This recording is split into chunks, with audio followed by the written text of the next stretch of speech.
This is the Kershaw Carabiner Tool. It's model 1004 SLX. It's the silver version of the full-size carabiner tool by Kershaw.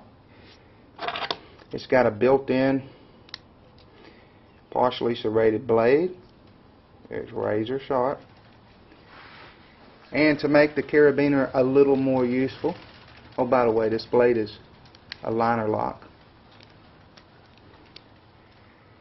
And to make the carabiner a little more useful, they put some tools in here. We've got a Phillips screwdriver, a flathead screwdriver,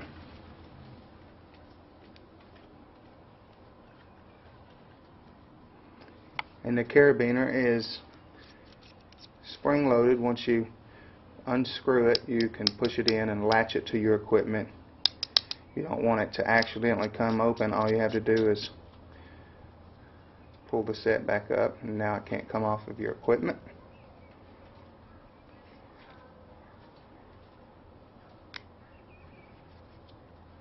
Actually makes a nice knife handle. It's got built-in finger grooves.